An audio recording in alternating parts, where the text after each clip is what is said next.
Good morning, Gary Champion Psychic Meeting with another video that helps, I hope. Sit down, children. Everybody find a chair. And you boys keep your hands to yourselves. There'll be questions later. I dragged myself out of bed this morning, and as I'm heading to take a shower, someone says, "Now is the winter of our discontent."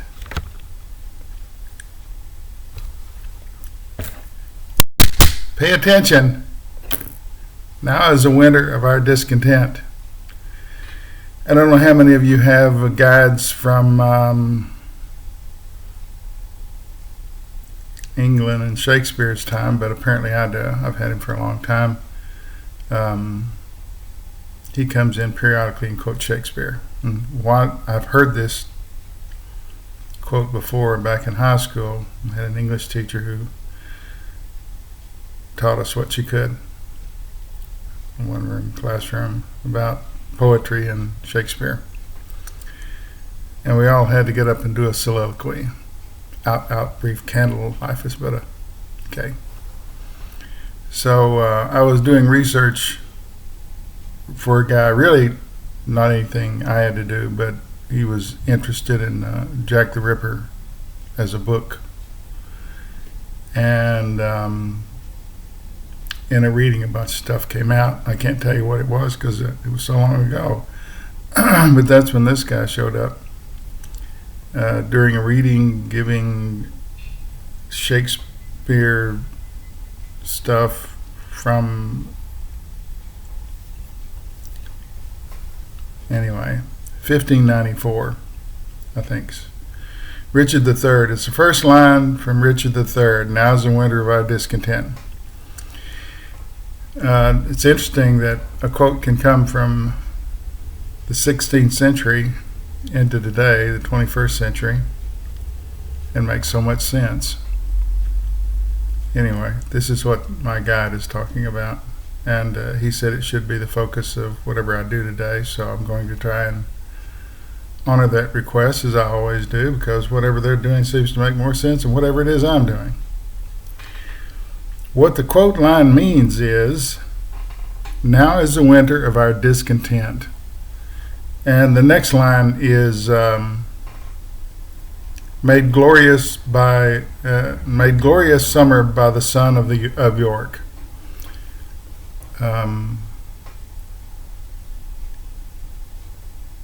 It means that we've reached a new low for unhappiness, and the better times are ahead. Now is the winter of our discontent, made glorious summer by the son of York. So, sun is coming out. It'll be a wonderful summer day. That's the implication, according to scholars online. Now, I'm not a scholar, but I have read Shakespeare, and I can do part of a soliloquy from high school. And most of all, I have a guide from England from that period. I think he's from a little later. I think he's from like Jack the Ripper's time, because I see horses and carriages, those dark carriages, one horse and a carriage and a guy sitting on the top. So I think it's from later, maybe 1864. I don't know when Jack Ripper killings were. There's another story entirely, but I got sucked into this with this guide through giving a reading about a book a guy wanted to write about. What could I tell him about Jack the Ripper? And I do believe that we've reached as low as we can go as far as just being unhappy.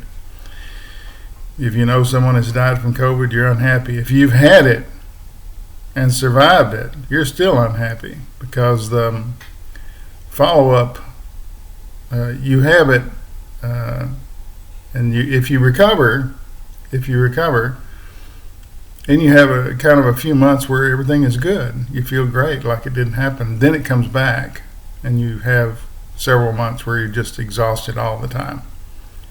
So if you're not sure if you had it or not, but now 3 or 4 months later you're having these, or even 2 months later, you're having these weeks of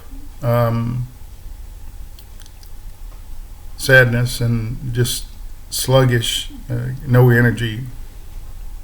That's what it is. How do I know? Because I've been there. I hardly ever talk about something that I don't know or haven't done. So, and I believe it's true that we have reached the depth of our discontent. And it's not just us, but every country sort of really angry with whoever they have running their country, whoever their president or monarch or dictator, or whoever it is they've got. They're pretty much fed up with them. Why? Because things have not gotten better. Things have gotten worse. COVID has ravaged through the countryside with no checks. No one wanted to do anything about it. Why? Not because there wasn't money. It's because it would affect the vote. They're going to get voted out. No one can get, their constituency couldn't get down and vote. So their peeps were at home sick and anyway, and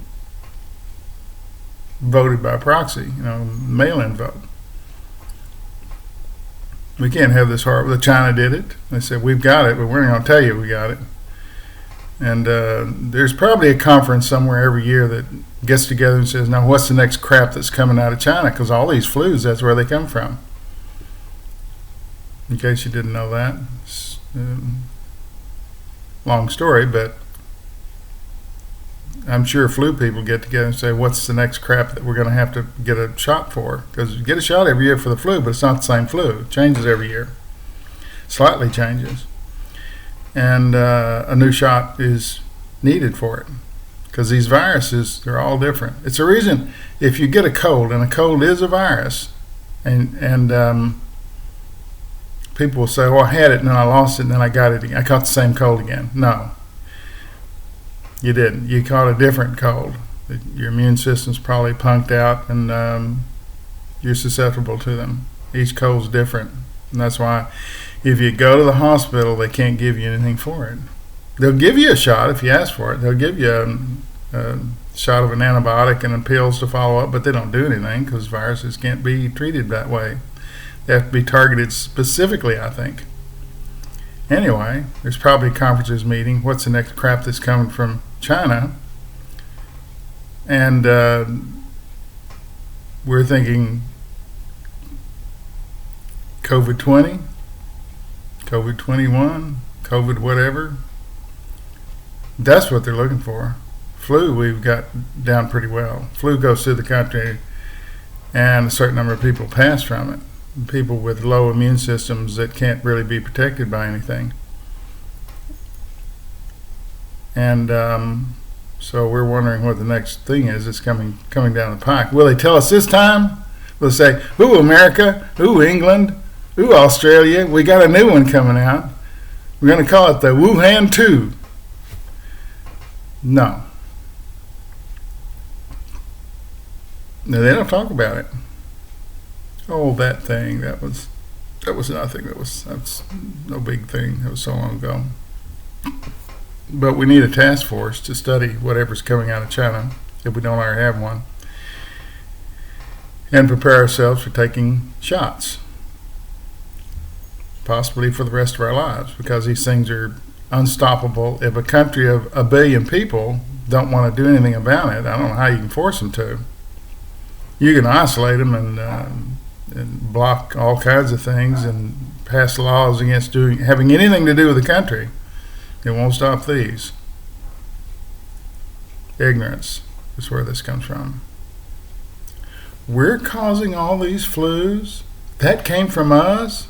I doubt that they'd believe it.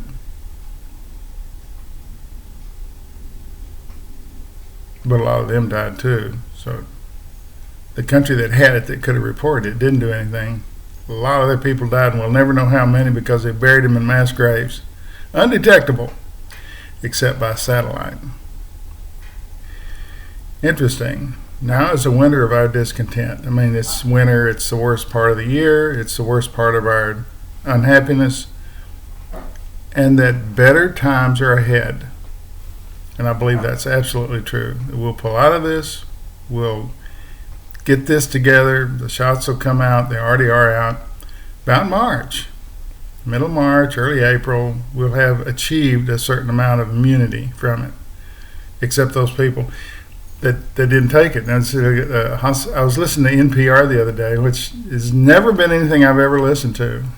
I've never listened to NPR radio, but in the last months, it's they kind of tell you the truth. A hospital got the new COVID vaccine from Pfizer. They offered it to their people in the hospital, and only a third of them took it. There's a great fear out there about the shot. Do you take it? Keeps you from catching it.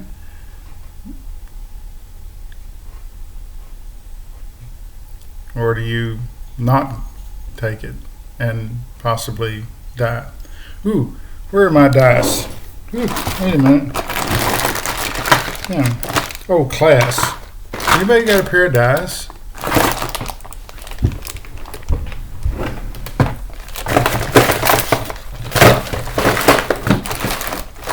Okay. Well, you might as well be in an alley behind some bar throwing dice. Down on the ground. Papa needs a brand new whatever.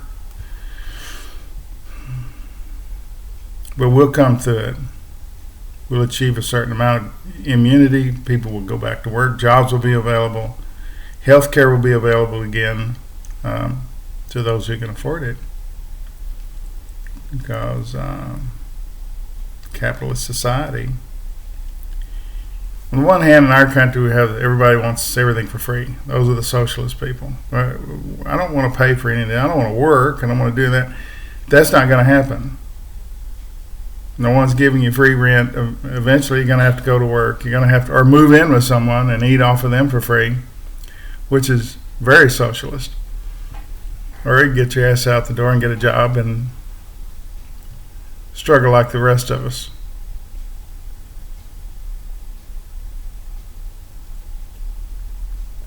You can't expect this group of people to pay for your stuff. I know that's what you're accounting for. You've got Bernie Sanders. He's a big give it to him guy. It's hard not to like Bernie because he gets those hands going in the air. It's hard not to like that Ocasio woman who's throwing rocks at everybody and doing some good along with some harm, but her energy is real good. She wants free everything for everybody. You know, even though she's odd and doesn't really fit in, it's hard not to like her because it's what a lot of what she says is true. Interesting. Anyway, now is the winter of our discontent. It's the first line from Shakespeare's Richard III, written in 1594 by the great bard William Shakespeare. And that's where this video comes from my guy that I've had for a while. It came to me through doing a reading for some guy researching a book about Jack the Ripper. Okay, class. I see you, Billy. You keep your hands to yourself. Okay. No fear, no regret, no anger. Class dismissed.